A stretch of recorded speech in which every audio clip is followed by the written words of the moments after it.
The John Lebang Show has been known to make people laugh, sing, think, scream, throw things in rage, and generally lose their minds. Listener discretion is advised.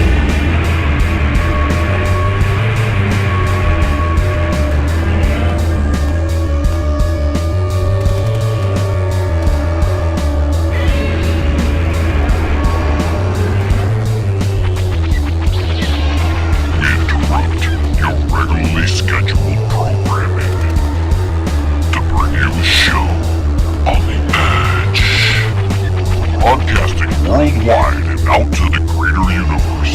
You're listening to the John Lebang Show.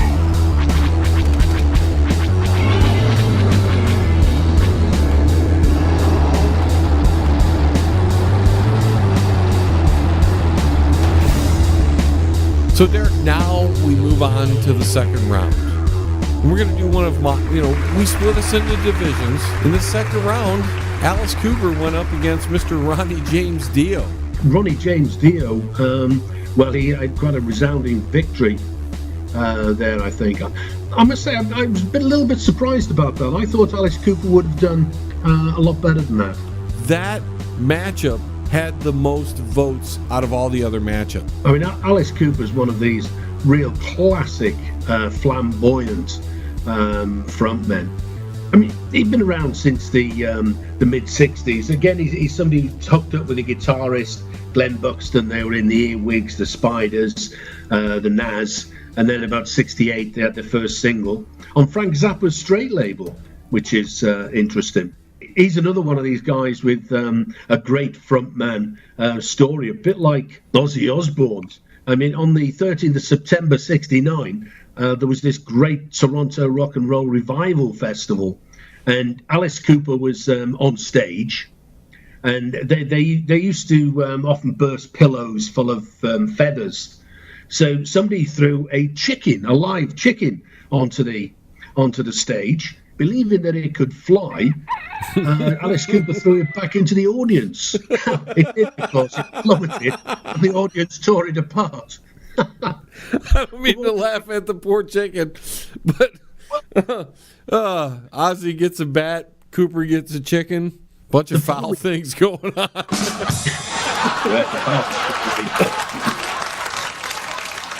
The following day it was reported that Alice Cooper had bitten the head off a live chicken, and of course he hadn't. So he rang Frank Zappa, because obviously they'd been working on the single together, and the first album as well was on Straight. And he said to Zappa, "Look, this is just not true. What should I do about the publicity?" And Zappa apparently said to him, "Well, you can't buy publicity like this. Best say nothing at all. Just keep your mouth shut." He had one of the most elaborate stage shows I've ever seen. There is so much stage show going on at an Alice Cooper concert. Was he really the one who began the very elaborate stage shows? Well, he was certainly one of the early ones, I think, to get into that level of theatrics, as it were. He was certainly one of the bands that were driving that. And he's sort of carried on in the same sort of vein.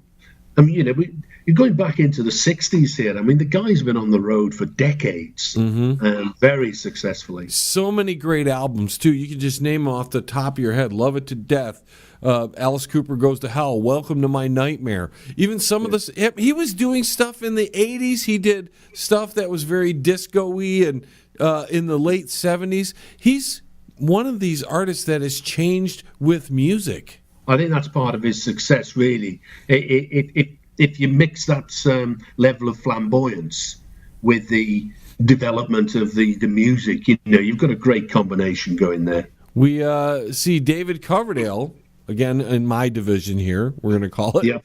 David Coverdale versus Angus, Bon, and Brian. And poor David did not stand a chance against the AC/DC boys. Oh, no, they absolutely trounced him. They really did. And he's another one of these classic frontmen, though. In the more traditional frontman style, as opposed to the AC/DC boys. I mean, he was with Deep Purple in the early middle 70s, and Whitesnake, of course, at the end of the 70s. Which and really, that brought him to superstardom, because he got pretty popular with Deep Purple, but once he got into the 80s with Whitesnake, that's what just shot his career off. Yeah, oh, absolutely. Absolutely. I mean, he replaced Gillan, didn't he, in Deep Purple? Well, that's the thing. He's not given a whole lot of credit during Deep Purple, but the song Burn is one of the, I mean, just what a great tune. And it's lost in Smoke in the Water and all those Ian Gillan songs. And, you know, there's a guy that didn't make the list that you're like, how do you not make the list? But when you add all these other guys in there, I mean, there were so many people we didn't make the list. I mean, Paul Rodgers could have made the list. There are so many guys. Coverdale just does not get the credit for being the guy who had to replace Ian Gillan. Yeah. And then he went on to an even more successful career in Whitesnake. And just a side note with Deep Purple, they spawned a lot of great vocalist careers, or being part of that little clique, because Deep Purple turned into Rainbow, which then spawned another guy we're going to be talking about here. But Whitesnake are out and about in Mexico, the UK, Italy, and Switzerland through to June next year. Yeah, we just missed them. I saw some advertisement late, and I was like, man, I missed them, because I've seen Whitesnake before. They're a really good band. And some of that stuff that most people didn't hear, but it was probably more popular in the UK, that late 70s stuff. Great music from the late 70s from Whitesnake, which most people here in the U.S. didn't even realize Whitesnake has been around since the late 70s. Yeah. I think that's one of the great fun things in music, is to do just that. It's to go back and look at what people were doing slightly earlier than you come across them. I know I've discovered some great music that way. Speaking of more great music, now we have some of the biggest artists of the 50s and 60s going up against each other. That's one surprised me a little bit, Derek, I'll have to say. Yes. Yeah, I wouldn't disagree with that. The Beatles, John Lennon, Paul McCartney got pretty much trounced by Elvis. It's hard to say, okay, Elvis shouldn't have won because he has such an amazing career. And some people told me we should have split up Lennon and McCartney. But when we had such a big group of people, I think you would agree that just keeping them together was the best thing. Oh, absolutely. And I think what we're looking at, we're looking at the sort of band as well, you know, hence the grouping of some of the people. And I mean, the Beatles have got to be the most famous band in rock and roll history. Going up against one of the most famous solo artists in rock and roll history. Absolutely. I mean, the guy's had, three completely separate careers. And in fact, me personally, I don't think there's anybody else you could put into a league that had the Beatles and Elvis Presley.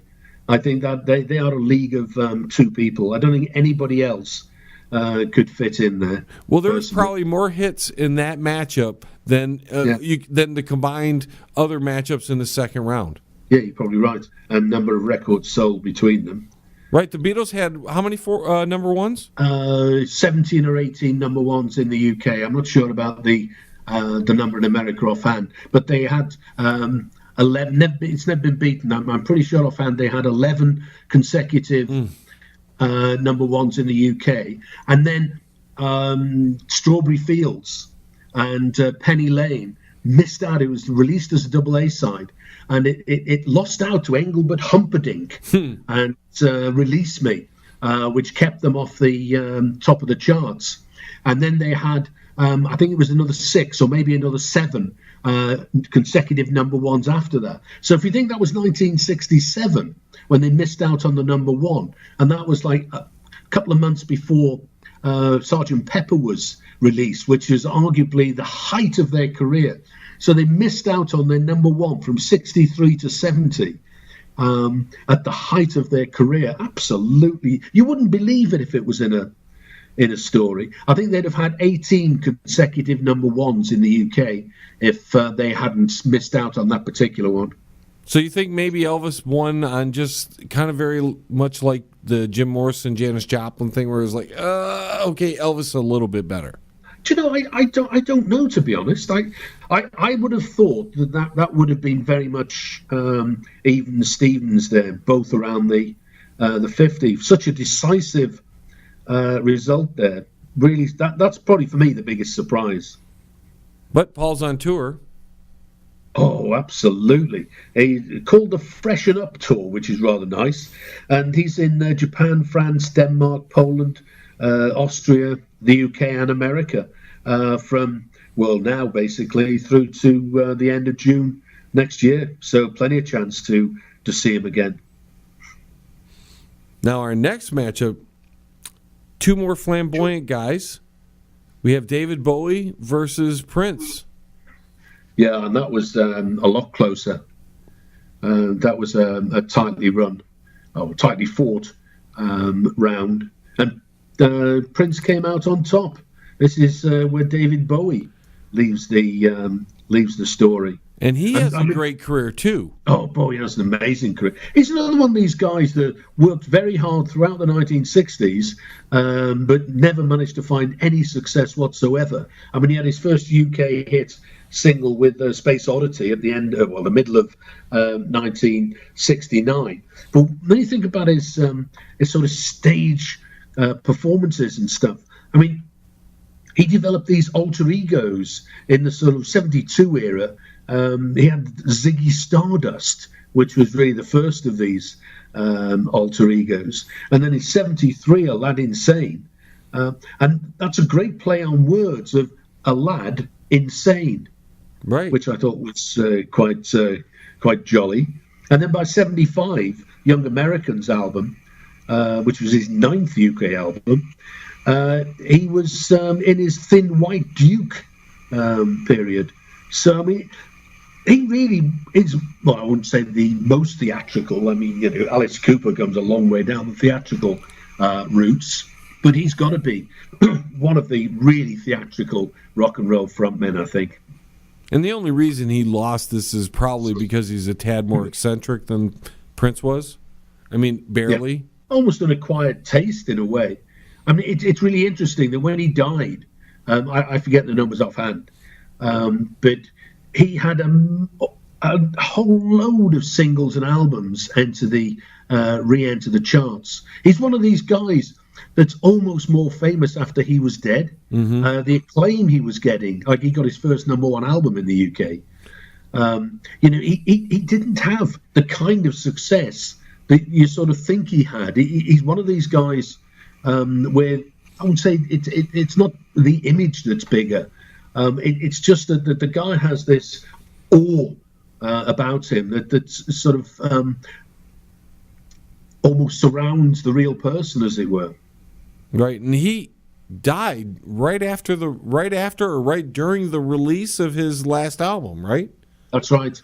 Yeah, I think he had a relatively long illness, so he knew it was on the way. See, I think what it was, he wanted to carry on working. He had this last project he wanted to see concluded. But I mean, the acclaim he got, the obituary is absolutely amazing. Right, I think I agree with you that he got more famous after the fact because he was like an underground guy, underground famous, like because of the strange style of his writing. It never, even though it was, you knew all David Bowie songs, you knew all of them, but they were never like mainstream known. No. You almost didn't know it was him writing those songs at times. Yeah. He very much operated at the side of mainstream success, I think. Don't go anywhere now. John will be right back right after this. Yes, he will. Check out the new book from Derek Shelmerdine, Rock'n'Roll Unravelled.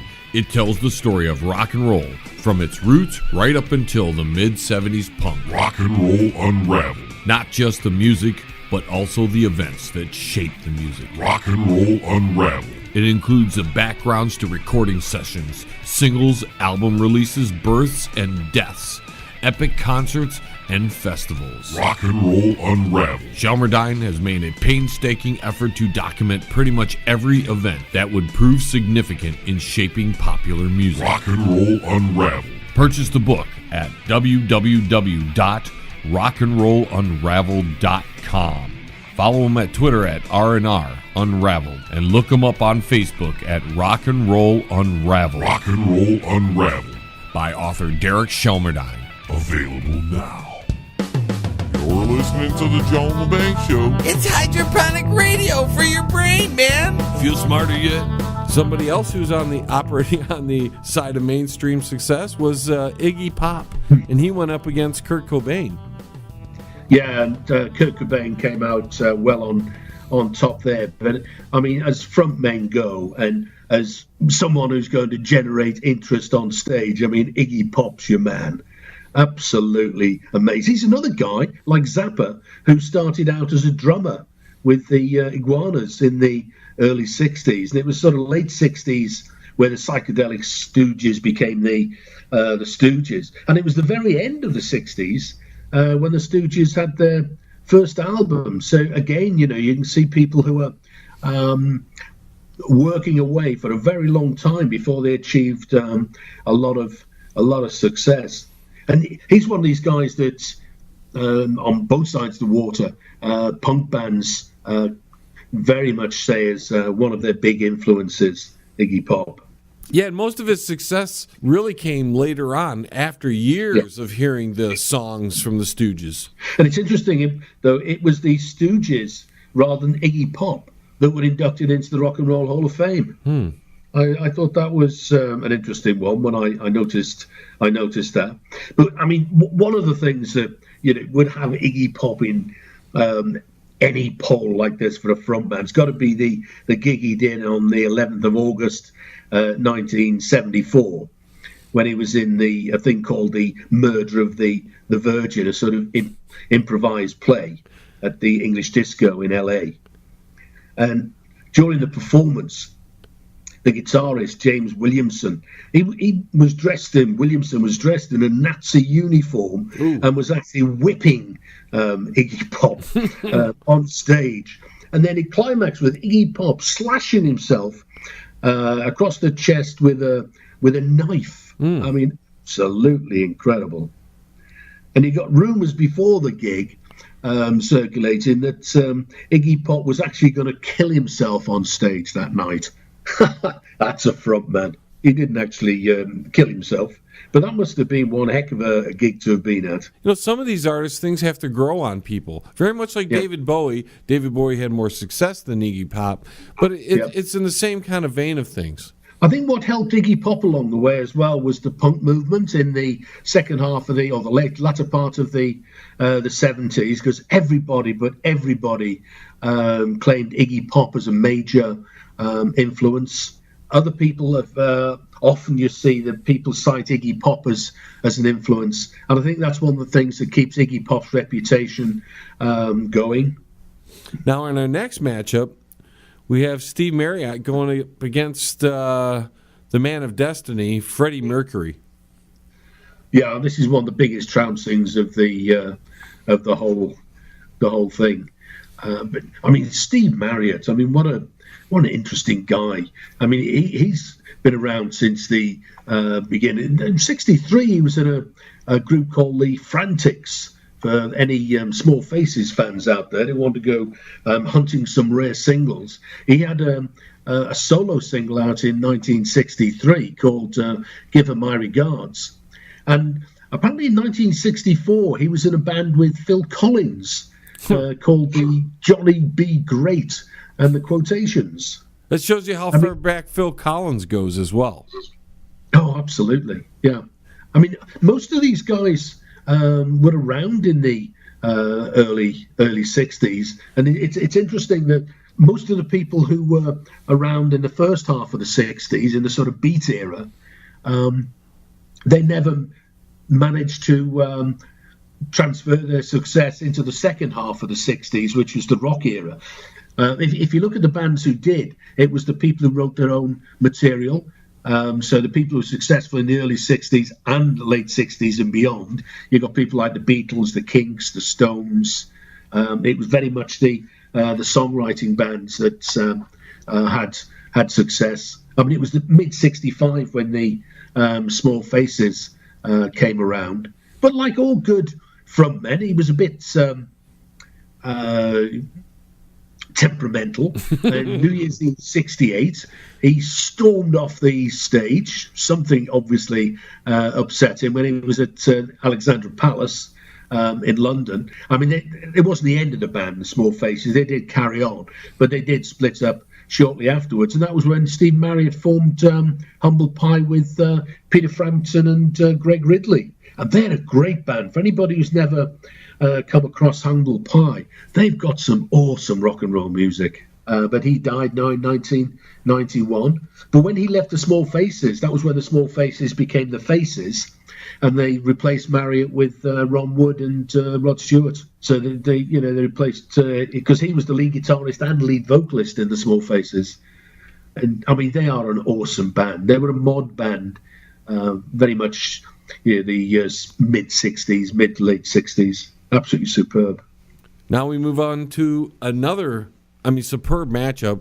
This one, I think, again, was another, it was a flip of a coin. And even though Jim Morrison looks like he routed Mick Jagger, I don't think it was as far apart as the numbers show. No, I think you're absolutely right. And, I mean, Mick Jagger has been... I mean, he's one of the first real sort of front men, as you think of a front man in the band. He was one of the first, really, certainly of this era, to be strutting around the stage. Again, he'd been around since he had his own band, 1961, Little Boy Blue and the Blue Boys, with Keith Richard and Dick Taylor, who went off to form the Pretty Things, and they joined Brian Jones's second lineup in 62. And again, Alexis Corner pops up in a lot of these histories, because Mick Jagger was a regular lead singer with Alexis Corner's Blues Incorporated. And by 63, early 63, the classic Stones lineup was in place. But there was a sextet then, because they still had Ian Stewart, the pianist. And then from there, obviously, they had one heck of a career. Yeah, and Rolling Stones never seemed to quit touring either. They just tour regularly. I mean, they're back on tour now. Their No Filter tour finished, but now they've announced some American dates, and they're all stadia dates. 20th of April to the 21st of June. So if you're a Stones fan, check out the website and look out for when the tickets go on sale, because I'm pretty sure they'll go on sale very soon, and I'd have thought they will sell out very quickly. Very quickly, and they're probably not going to be cheap. Yeah, what I love about the Stones is they've had loads of albums, obviously, over the last few decades, and their first 2 or 3 albums were virtually all covers, and then they started doing all their own material. And in 2016, they released Blue and Lonesome. It was their first studio album for a decade, and it was all covers again. It was all blues and R&B covers. So it's great to see them go back to their roots. So I dare say the tours will tend to reflect this as well. Gives them an opportunity to put some more true blues and R&B songs into the repertoire. Brilliant. What I found interesting about the Stones is that, at least with the fan base, they were like the anti-Beatles. You were either a Stones fan or you were a Beatles fan. Absolutely. I know I was always in the Stones camp as a boy, as it were, because I always preferred my music with a slightly harder edge. And in fact, sort of partied with the Beatles around the sort of 63 era in preference for the Stones. But it was Sgt. Pepper that brought me back to the Beatles.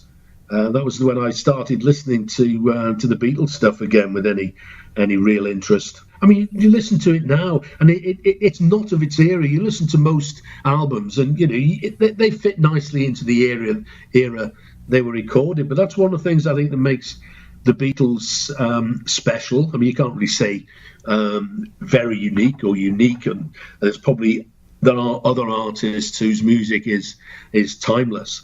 But there was just nothing like it at the time. Absolutely amazing. So we have a very interesting next matchup. This is back to our boys in the Who. Now they're facing off against James Brown. That's right. They lost out to James Brown quite convincingly. Yeah, by 20 points. That's pretty convincingly. Yeah. This is where I would have liked to seen if Robert Plant would have done better against James Brown. Yeah, he probably would, actually. But the Who have had just what an amazing career. Yeah, I mean, they started back in 1959. I mean, Entwistle and Townsend were in a band called the Confederates, which was a trad jazz band. Trad jazz was the British take on traditional New Orleans jazz. And John Entwistle played the trumpet and French horn, and Townsend played the banjo. A good start for them. Then, of course, they hooked up and finally became the Who. Keith Moon was the last piece of the jigsaw there. It wasn't until May '64 that he joined the band. And this story mirrors the Beatles in a lot of ways, because their original drummer, who'd been with the Who, or the Detours, as they called themselves most of that time, for about 2 years, was a guy called Doug Sandon.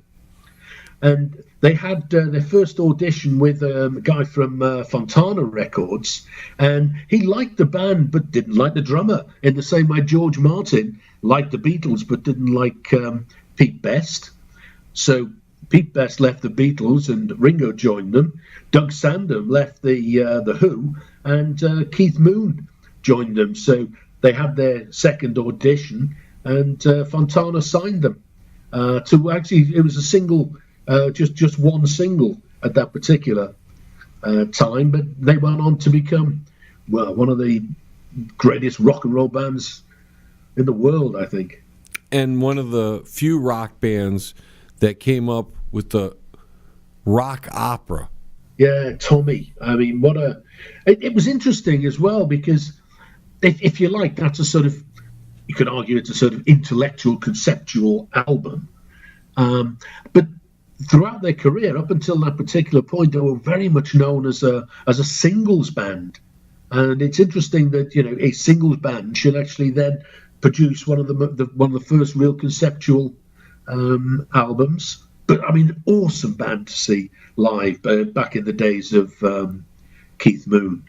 I mean, they really were awesome, and that's why I think having the three of them together, because they all epitomize what the group was all about. They were one of the few groups that could come up with these rock operas, which are complete stories.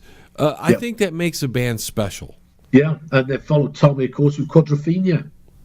I mean, they had a lot of problems, and they took it on the road, though, when they were promoting the album. The tour started in the UK.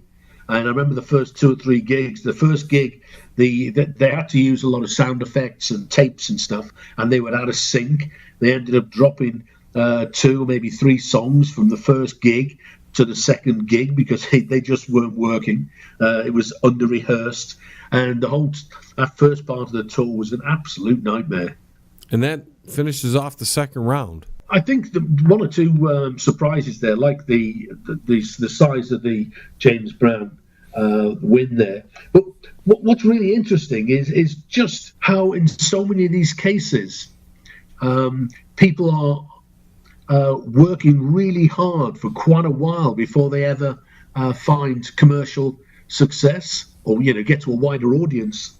Now we're moving on to the third round, which is the Elite Eight. And it gets really interesting, and the matchups now become really hard. Yeah. First one we're going to talk about, Prince defeats Elvis Presley. That's right. And quite convincingly as well. I mean, Elvis is a fascinating guy. I mean, he's had 3 completely different careers. He was, 1950s, he was the face of rock and roll. He was the king of rock and roll. Then he went in the army, came out of the army, and Colonel Parker, his manager, decided that what he ought to do, he ought to become a film star. and the only albums and singles released should come from the movies. So throughout the 1960s, well, he had made a few in the 1950s, but throughout the 1960s, he made a whole load of films, typically about 3 a year. I mean, the films get panned now, but they were very popular at the time. I mean, they all made money. And what's interesting is they all made Elvis a lot of money. And I think Colonel Parker comes in for a lot of unfair criticism and saying, he ruined Elvis's career. Personally, I think he saved Elvis's career. Because if you look at American rock and roll, Jerry Lee Lewis, Little Richard, Buddy Holly, all of those people had their rock and roll careers were over. Jerry Lee Lewis reinvented himself as a very successful country artist. I mean, he's had 40-odd hits in the country charts. And Colonel Parker was a very astute businessman. I think he took 30% of Elvis's money. I'm not sure about the exact cut, but I know it was a big one. He was like the first to really get into the movies, and then the Beatles did some movies, right? And some other groups as well did movies. Yeah, absolutely. I mean, he made a whole career of it. But what was really great was by the time we get to the last couple of years of the 60s, he decided he wanted to get back into live performance, and he did, I think it was 68, when he did the TV Singer TV special. A very big gamble, but it paid off. And he really reinvented himself as a rock and roll hero again. And then very quickly, he became the ultimate cabaret performer in Vegas.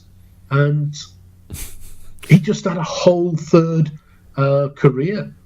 I mean, he never left America. I think he played a handful of gigs in the mid, about 56, maybe 57 in Canada, and that was it. And some people think it's because his manager, Colonel Parker, actually left Holland. He was Dutch national, and he came to America. You read stories, whether true or not, that he was fleeing from a murder thing, and a lot of the sources reckon that he didn't particularly want Elvis to travel because he couldn't travel with him because he was very concerned he might not get back into America, and that could well be true. But I mean, Elvis's 70s career in Vegas is again, it's just a completely new facet to him. But he didn't abandon his old songs when he changed. He took those old songs and brought them with him. Oh, absolutely. And there's a good smattering of classic as Ray Charles stuff in some of his in one of his films. See, and certainly the Vegas years, he does. He did a lot of his 50s material. I mean, the thing about Elvis, obviously, he died in 77, so he's not going to be on tour. But there have been hologram tours with Elvis. Can you imagine that's going to be the future of rock and roll when everybody's dead and the music industry has no good new artists? They're just going to have hologram tours. Absolutely. And you can see, I mean, that can work so well. If you imagine most concerts, certainly the bigger venues, and when you're looking at the stage, I mean, you're looking at somebody who's about an inch tall. So you would get virtually the same. Well, you would get very much the same. Virtually, that was an unintended pun. Now sit your butt down. The John Lebang Show will be right back. And I promise you'll love it. Yes. I'd like to take a quick second here to tell you about our new sponsor, Quality One Painting. For interior and exterior painting needs, call Tom at Quality One, 313-982-2986. Tom will give you free estimates, senior discounts, and I can tell you from meeting the gentleman, he's one of the nicest guys on the face of the planet. So for a quality paint job with a professional attitude, call Tom at Quality One Painting. That's 313-982-2986. 313-982-2986. Quality One Painting. Hey, man, it's at the bottom of the hour, man. Do you know where your kids are, man? If you want to contact the John Lebang Show, feel free to send an email to JLebang at live.com. And if you're on Twitter, look him up at John Lebang. And don't forget to go to his Facebook page at The John Lebang Show. Banger. Now here's John. We're now to the next matchup. And this one, I mean, I have to give Freddie Mercury some credit. He's been rolling through artist after artist, and he took out Kurt Cobain rather easily as well. Yeah. Oh, absolutely. Absolutely trounced him. But I think Freddie Mercury, if I'd have had to put money on somebody who's going to be in the last four, I think Freddie Mercury would have been one of the ones I'd have been expecting to have done really quite well. Yeah, I would have took that bet myself. I mean, he's got that level of flamboyance. He's got an unbelievable vocal range. He's got a massive personality. And unfortunately, Kurt Cobain just went up against him. But I mean, he's an interesting guy. I mean, he met up with Chris Novoselic in '85. And they were in a band together called the Stiff Woodies, which I thought was a great name for a band. We all get Stiff Woodies. But I mean, you mentioned earlier that it was '91 with Nevermind and Smells Like Teen Spirit that probably was a major thing for them. Yeah, they had a really great short career. They had Bleach right before that was on Sub Pop. It was okay. They came out with Nevermind, which was like, it was almost an instant hit. He was one of these artists that went from nothing to major success, and he couldn't handle it, and it ended up killing him in a suicide. Yeah, exactly. 94. He gets criticized for his guitar playing because he was purposely sloppy. He just had this thing about him, but the tunes were all catchy. And he had something, and I always reference this back in the day, Derek, and not many people agreed with me, but you could hear just little flavors of the Beatles inside the Nirvana music. But he had punk in there, and he had a lot of other things mixed in there. And I think he also had this very cool image. Exactly, and he was a left-handed guitar player. He played I forgot what kind of guitar that was, but it was very unique to him. Unfortunately, he couldn't maintain because the pressures of that stardom, and I think that's probably what happened, is he just got too big, too fast, and he couldn't acclimate himself to all that fame so quickly. Yeah, it's interesting when you look back on various careers and how some people really don't handle fame very well. Couple of guys that handled one handled fame really well. The other one, he didn't stick around with us either, but he happened to beat Mr. James Brown, who had a pretty good run.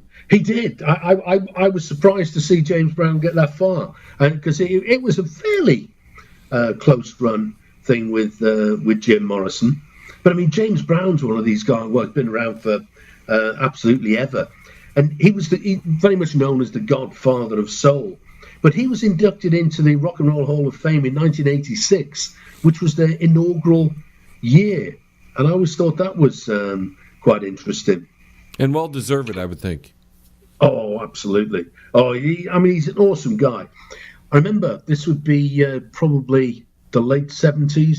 I was living in London at the time, and a mate of mine was a sort of professional road kind of guy, and he was involved with putting on a show at the Hammersmith Odeon in London. And I got this call about 2:00 in the afternoon. This is a Saturday. He said, "Shell, doing James Brown at the Odeon. Do you want to come along?" Yes. So I went down to the Hammersmith Odeon. It's a sort of cinema theatre, about 2,500-3,000 seater, I think, single balcony. And James Brown came on to do his sound check, and he had a dressing gown and 3 enormous curlers in his hair. Absolutely incredible. He's the one, or at least that I believe this. He's the one that perfected the little scream, like "Hey!" all that kind of stuff, right? Oh, absolutely. Yeah, I mean that's where so much of that comes from, and so much influence on people like Jagger in terms of strutting around the stage. I would even say, and we'd have to talk to Brian Johnson of AC/DC, but I think there's a little bit of James Brown going on with Brian Johnson there. Oh, absolutely. Yeah. I think he's been really influential on so many different singers. But I mean, what I love about James Brown's stage show, and has been for a very long time, the first single he ever released, Please, Please, Please, back at the beginning of 1956, he uses to climax his show. And that's where he's singing that song, and then he collapses to his knees on stage, and one of the stage hands will come over, put a coat round him and help him to his feet, and he'll start to walk off, still singing, and then he'll go into another big chorus and collapse to the floor again. Oh, absolutely awesome stage show. Yeah, and losing to Jim Morrison's, I don't think it's a bad thing, because he went through Levi Stubbs, he went through Pete Townsend, Daltrey, and Moon. I mean, that's a good spot for Mr. James Brown. Oh, I think so. I think that's fair enough, really, in terms of the people who went further. I mean, he died quite a while ago, back in 2006. But I mean, what an influential guy. And I think, as you say, influential on the singing style, the performance style of people for generations afterwards. Now, the next matchup, I held this one very dearly, because these are two of my favorites.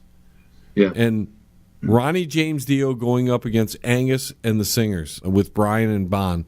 This was another one that was a close run thing. Because I'm pretty sure, as I was watching the figures, that Ronnie James Dio was actually in the lead for a while.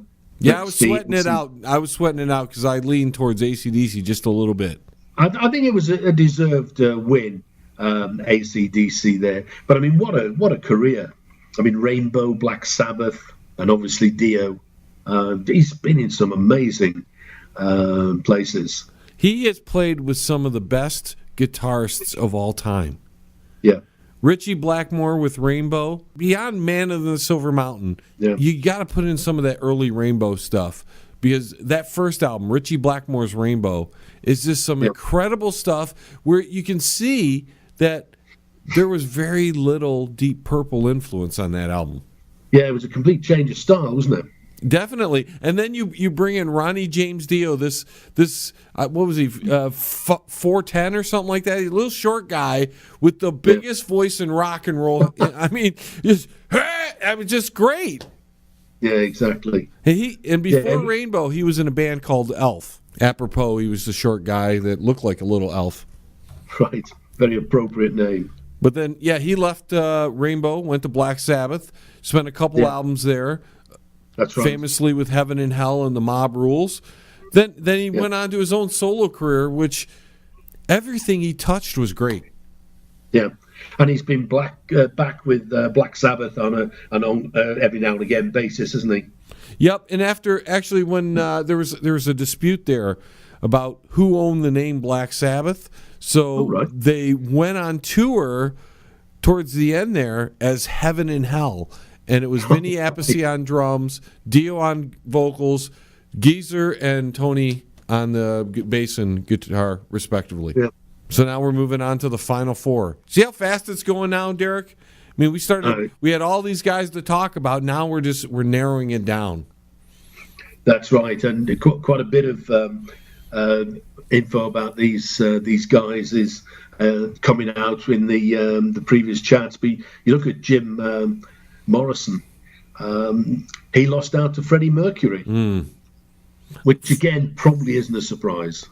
No, to be honest with you, I thought Jim was going to win this one. I thought this is where Freddie was going to lose all his steam, but I was wrong. He's another one. Jim Morrison, been around since the mid 60s. First recording with Rick and the Ravens. Back in 65, and the first album, of course, was 67, and that was The Doors. Yeah, Yeah, and then the famous appearance on the Ed Sullivan Show, and really a sign of things to come, because when they were doing the rehearsals for Light My Fire, and there's reference to Couldn't Get Much Higher, and interestingly enough, 1967 radio stations, TV stations did not like drug references. So many records were banned at that time. So the show's producers said to Jim Morrison, "No, can you just change the lyric to that?" So Jim Morrison says, "Yeah, okay, no problem." Anyway, it comes to the live performance for the show. Of course, he stays with the original lyric. Never got invited back, I don't think. But that really set the scene. But he's one of these guys that, I mean, he really has been a sort of up and down kind of character.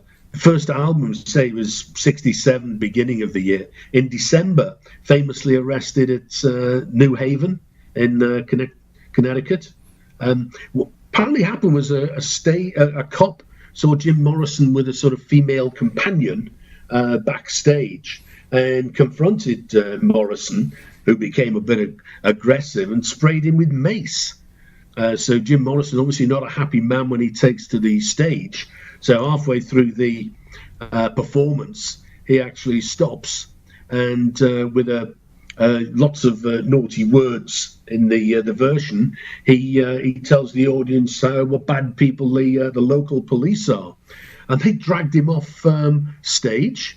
The police, on they came, and scruff of the neck, off he went.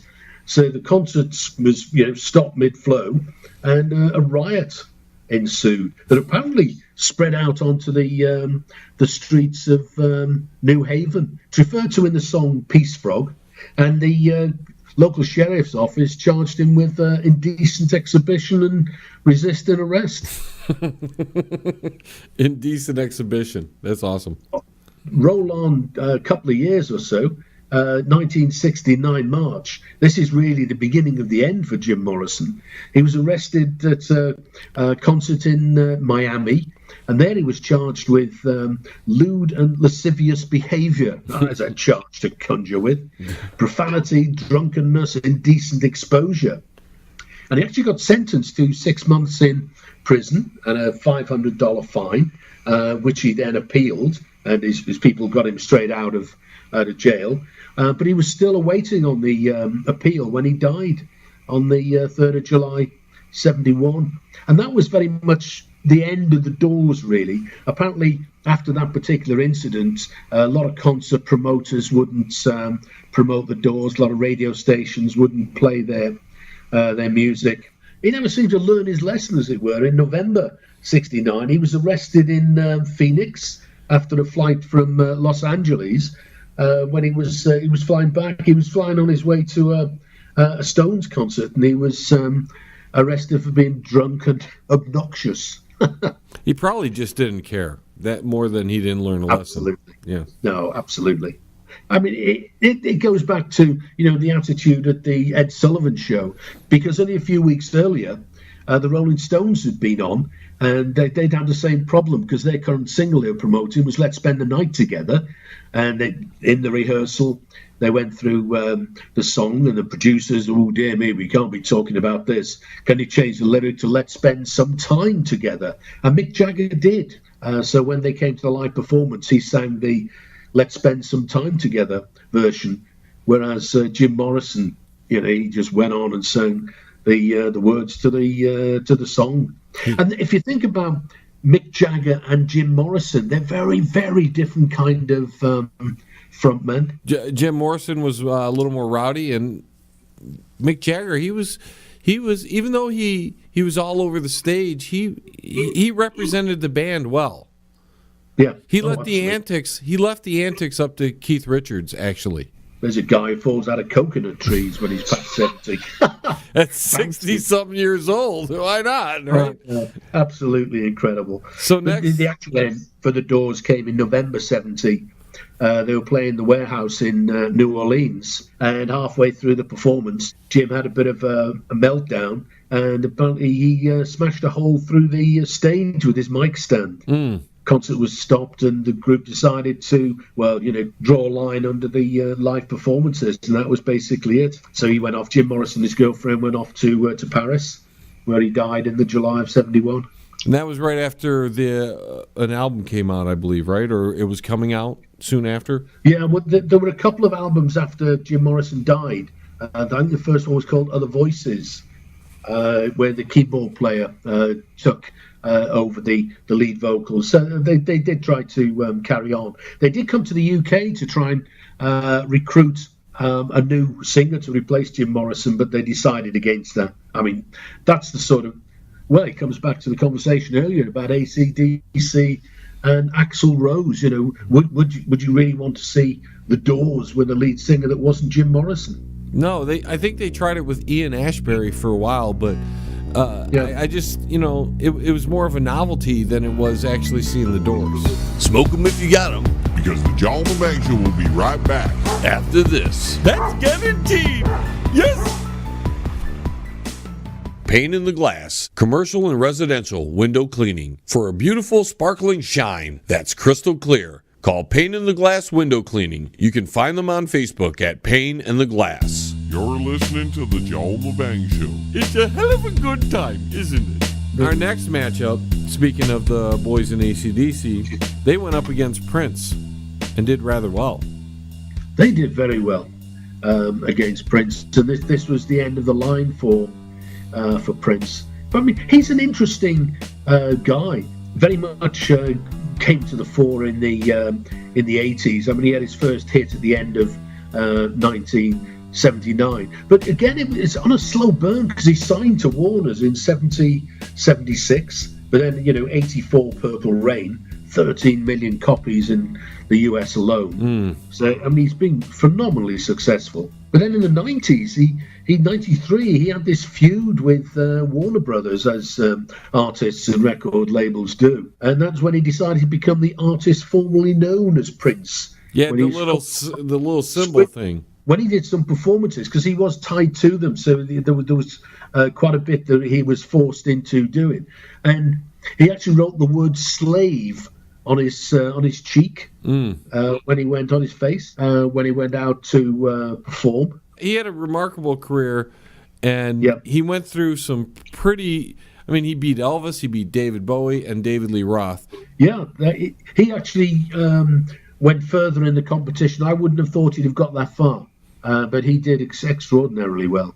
Yeah, I thought he was going to go down against Elvis, but apparently remembered fondly by a lot of people. Oh, I think he's got a very, very big fan base. And I think he's one of these artists that attracts a very loyal fan base.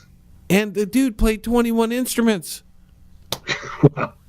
I did not know that. 21 instruments. I mean, that's a front man.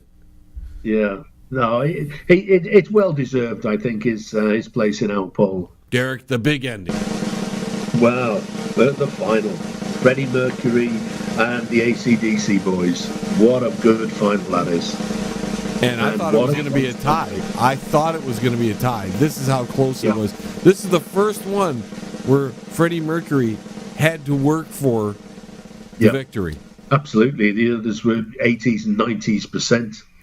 I mean, here for a long time, AC/DC were ahead, and then it was tied for a long time. So it's a really interesting one. Yeah, it's a testament to how great both of these artists are. I believe, and I mentioned this in a private conversation, that I think the movie Bohemian Rhapsody, I think that's the name of the movie. That's right. That gave Freddie a little advantage because it reminded people how great he was. Yeah, that's current, exactly. So he's very much in the front of people's minds. I think AC/DC have done extraordinarily well. I mean, they beat Hendrix in the first round, David Coverdale and Ronnie James Dio. Right, and I think it was the Hendrix one that set him on the course because if Hendrix wins that one, I think a whole lot changes along the way. Yeah, I think it would have been quite a different set of results. But AC/DC's been around since the early 70s. They have two iconic singers. Back in Black sold so many albums that it staggers the imagination that a bunch of ugly guys from Australia, their gimmick is a guy running around in a little schoolboy outfit, that they could sell so many albums and have so many hit songs. Well, I mean, what a band. As you say, started out in Australia, early 70s, 73. They lost their lead singer in 1980, right after their biggest album, Highway to Hell. They come back with Back in Black. Wasn't Back in Black one of the top 12 or 13 albums of all time in our top 100? It was something like that. It was. And what I love about that is it's got the track Have a Drink on Me. Yeah, they've had a great career. They've had a few ups and downs, but they're one of those bands that have always remained relevant. And they are one of these awesome bands to see live. I remember seeing them in London, and when they did the Those About to Rock with the cannons, they were just up halfway up the stage. Absolutely incredible. With that being said, let's give some kudos to the man who won, Freddie Mercury. Absolutely. Whoa! Yes, a well-deserved win, I think. It was just such a good final battle there. My biggest surprise was that Robert Plant didn't make the Final Four. I would have bet money that he would have made the Final Four. He didn't make it out of the first round. What was your big surprises? Well, I think the closeness of that particular competition, the final itself, and how well Elvis did, yes, which I thought was well deserved. And I think Robert Plant, a little bit surprised that he didn't do so well. And Jimi Hendrix, of course. I think the biggest surprise in terms of somebody who lost was probably Bruce Springsteen, losing by such a big margin to Elvis. I think Elvis's advantage was he's just such a big name that it was hard to overcome the name in itself, the branding, basically. Yeah. He took on the Beatles and beat them fairly handily. And I think Steve Marriott beating Lou Reed was a bit of a surprise for me. Yeah, which allowed him to go up against Freddie, which Freddie was the man of destiny. He won with the highest percentage in almost every round except for that last round, and he still pulled it out. I mean, that was really consistent. So we got one more thing of business here before we move on, Derek, and that's picking the prize winner. Love prizes. It's not me, is it? You want to be somebody's prize? No. I like winning prizes. Derek, you're going to pick a matchup that we've had, and then I'm going to go to that matchup, and then we're going to pick a number, and you're going to pick the winner. I think for me, the most memorable matchup of the lot was the Bruce Springsteen Elvis one. A number from 1 to 19. Pick it. 17. 17. Christian N. Martin, you just won a prize package from Rock'n'Roll Unravelled and the John Lebang Show. We will be contacting you after the show to get your contact information, and we'll figure out how to get that to you. If we don't hear back from you, Derek, we're going to pick a secondary winner just in case we don't hear from them back. So, 5. You almost won, Derek. That would be Michelle Pratt, and you will receive a prize package from John Lebang Show and Rock'n'Roll Unravelled. Derek, we got to get on out of here, but before we do, give us your social media, please, sir. Right. Well, the website to check it all out is www.rock'n'rollunravelled.com.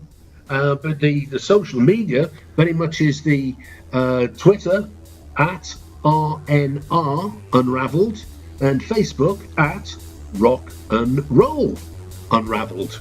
You can see a theme developing there. Definitely. This was a good time, Derek. I really had a lot of fun with the whole process. We've been what's it been, about 2.5 weeks setting this whole thing up? That's right. It's been a good time for me. I think we're going to do more of this kind of thing beginning next year. This is the last time we'll talk for 2018, so I wanted to thank you for all the support you've given me, all the hard work you've put into the show. You are truly, truly a champion, my friend. Oh, it's my pleasure, John. I really enjoy it. I'm putting together a lot of the background here. Well, thank you so much. Have a Merry Christmas, and we'll see you in the new year, Derek. And to you.